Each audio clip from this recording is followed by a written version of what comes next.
Hello guys, আমি খুব গরিব। আজকে চলে আসছি মুরগি রান্না নিয়ে। আসসালামু আলাইকুম, আপনারা সবাই কেমন আছেন? আমি আপনাদের দোয়ায় অনেক অনেক ভালো আছি। সর্বপ্রথম বলি, এটি আমার নতুন পেজ। আপনারা নতুন নতুন রেসিপি পেতে আমার পেজটি ফলো দিয়ে রাখুন আর আমাকে বেশি বেশি সাপোর্ট করুন। প্রথমে মুরগিটাকে ভালো করে কেটে পরিষ্কার করে নিয়ে মশলা দিয়ে মাখিয়ে রাখলাম। তারপর কড়ার ভিতরে দিয়ে দিলাম পরিমাণ মতো তেল, গোটা গরম মশলা। এটিকে ভালো করে ভেজে নিয়ে দিয়ে দিলাম পেঁয়াজের কুচি। এখন এটিকে ভালো করে লাল লাল করে ভেজে নেব নেড়ে চেড়ে। তার ভিতরে দিয়ে দিলাম তেজপাতা।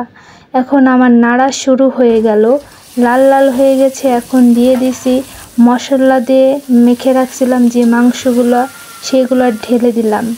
ঢেলে দেওয়ার পর এখন ভালো করে নেড়ে চেড়ে নিব, যাতে আমার মশলার সাথে মুরগিটা না লেগে যায়, পুড়ে যায়। এর জন্য হালকা পানি দিয়ে দিলাম।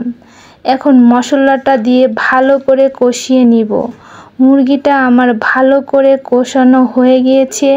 এখন আমি মুরগিটা আসল কষানোর জন্য মুরগির ভিতরে আমি পানি দিয়ে দিব, যাতে মুরগিটা সিদ্ধ হয়ে যায়। এটা আমি কষানোর জন্য পানি দিয়ে দিলাম।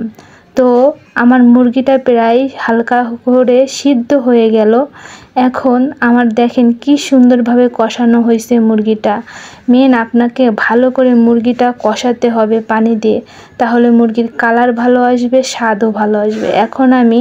এখন আমি মুরগির ভিতর যতটুকু ঝোলের পানি লাগবে ততটুকু পানি দিয়ে দিলাম। দেওয়ার পর এখন আমি ঢেকে দিলাম। টকবক করে আমার মুরগির মাংসের তরকারি ফুটতেছে। দেখতে দেখেন কত ভালো লাগছে। আপনারা এইভাবে ফুটাবেন। পরিমাণ মতো লবণ দেওয়া হয়েছিল না, এর জন্য পরে আরেকটু লবণ দিয়ে দিলাম স্বাদ মতো। যেহেতু মুরগিটার ঝোল খেয়ে দেখছি আমি, একটু লবণ হয় নাই, এর জন্য দিয়ে দিলাম। পরে আমার মুরগিটা প্রায় রান্নার শেষ দিকে হয়ে আসছে। এখন আমি মুরগিটাকে ভালো করে একটু গরম মশলা দিয়ে উপর থেকে, যাতে মুরগিটার অন্যরকম একটা স্বাদ আসে, অন্যরকম একটা ফ্লেভার আসে, এর জন্য দিয়ে দিলাম। এরপর আমি এই মুরগিটাকে সুন্দর করে সার্ভ করব। মুরগিটাকে একটা পাত্রের ভিতরে সুন্দর করে আমি ডেকোরেশন করছি। দেখেন আমার ডেকোরেশনের পর কেমন লাগে।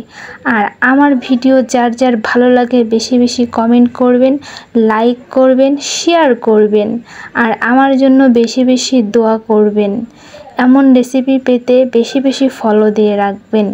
আপনাদের সাপোর্ট আমার ভবিষ্যৎ, এটাই। আপনাদেরকে আমি অনেক ভালোবাসি, আপনারাও আমাকে ভালোবাসবেন। দেখেন মুরগিটার কালার, ওয়াও কি জোশ আসছে, মানে হ্যাপি কালার আসছে। আপনার